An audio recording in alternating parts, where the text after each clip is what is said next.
Welcome to Reading Wisdom by the author James Lynch and his ever dutiful note taker, Cardistry.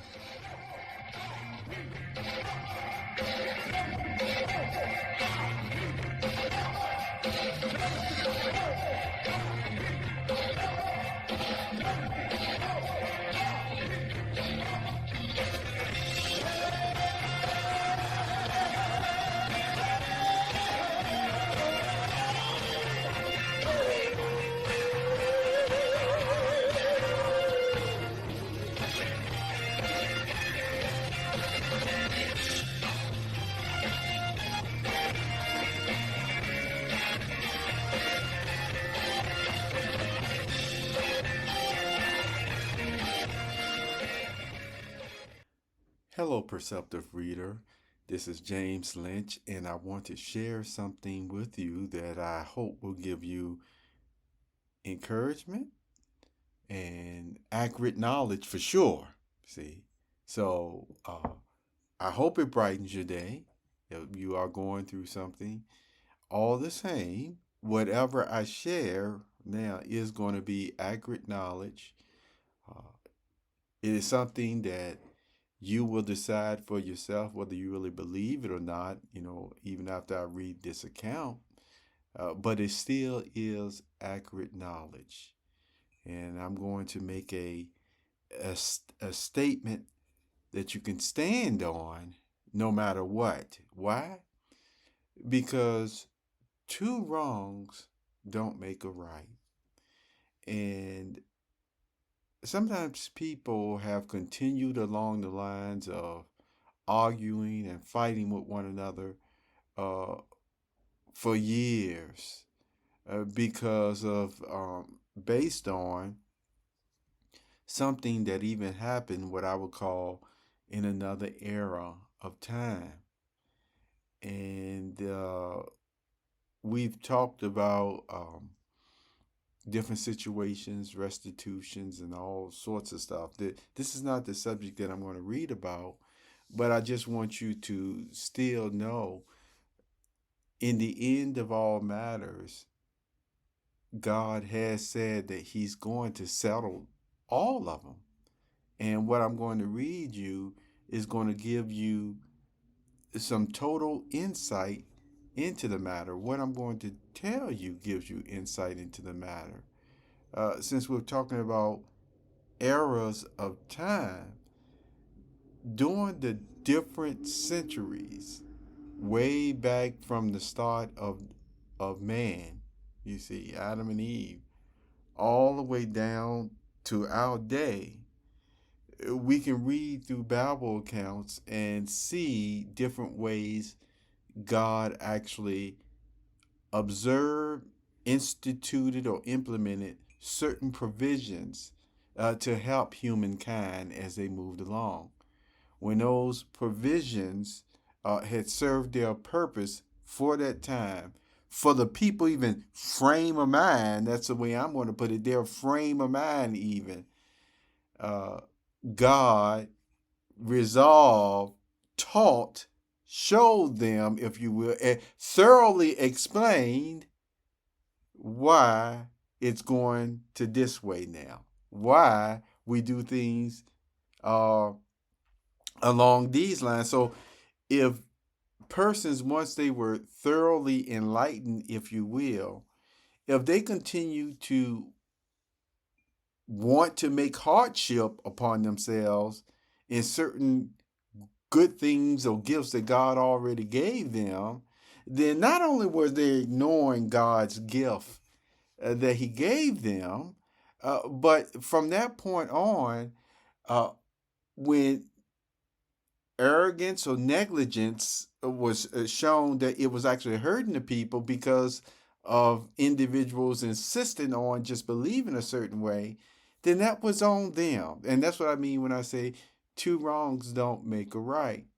So, what I want to relate to you is this: the scapegoat provision, if you will, that provision was fulfilled. It served its purpose. It was done away with along with the law. Now, we still use expressions and teaching as well about Jesus' ransom sacrifice so that people will understand why Jesus had to do what he did. But Jesus ended up being, see, once again, that ram offering, that scapegoat that takes away the sins of the world. He fulfilled it perfectly, and there's nothing no other human being can do to take Jesus' place. He already paid the price.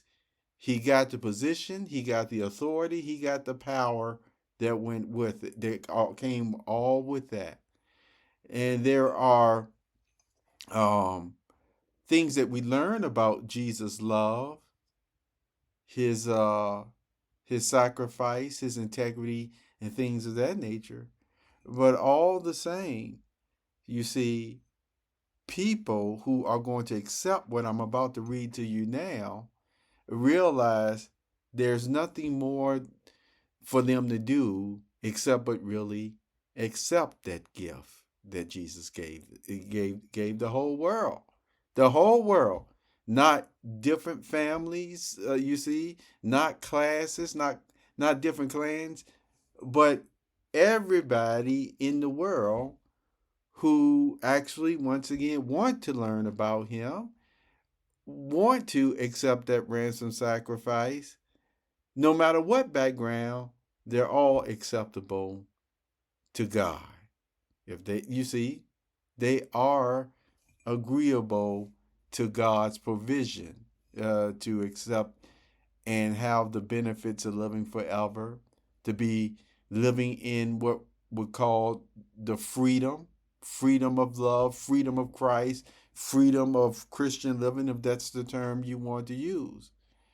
But one thing is for certain, as I mentioned before, the scapegoat provision is no longer applicable for somebody trying to be such.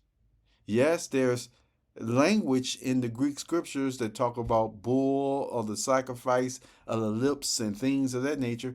And even in Romans, it talks about a sacrifice living. But see, that's the key, a sacrifice living. And that sacrifice living doesn't mean you got to walk around beating your back with whips and all that other stuff. See, when people do that, that comes from the way that persons of the world and remember I told you through their research, through the human reasoning and spiritism and divination type of thinking, that's the way that they always have to go and want to take things. But as I stated to you one time before, especially even spiritually, there are such things as illegal contracts, especially illegal spiritual contracts. Now, whether when people have to pay a certain debt in this way or that way or what have you, you know, I know that that can be the argument in the courts in certain ways. All I'm still just telling you, in a nutshell, if someone tries to totally say this is you because you are Jesus, and so you got to have the exact same thing happen to you, and they even try to use a certain incident, incidents, and things of that nature from even the Bible accounts to justify it. And see, I'm here to tell you, they're not looking at it in the right way. There's no way in the world, or what I'm saying to you is that your own support system is supposed to be the ones turning against you and treating you badly. And I stand by that. So, in this reading wisdom, I'm going to read this beautiful account, this beautiful statement from John chapter 3. It's from a translation from decades ago, in a bought and paid for Bible. I have every right to read these passages right now on the on air or what have you, and no one should be able to take that away from me or censor it or anything of that nature. It is God's word, the Bible. So in John chapter 3, verse 14, see, all the way to 17. And I may even read 18. All right. John chapter 3, verse 14. And just as Moses lifted up the serpent in the wilderness, so the Son of Man must be lifted up, that everyone believing in him may have everlasting life.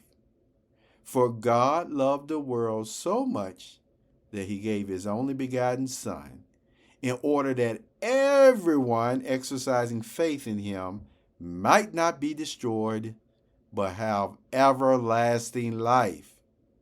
For God sent forth his Son into the world, not for him to judge the world, but for the world to be saved through him. He that exercises faith in him is not to be judged. He that does not exercise faith has been judged already, because he has not exercised faith in the name of the only begotten Son of God. Have a wonderful day, Perceptive Reader.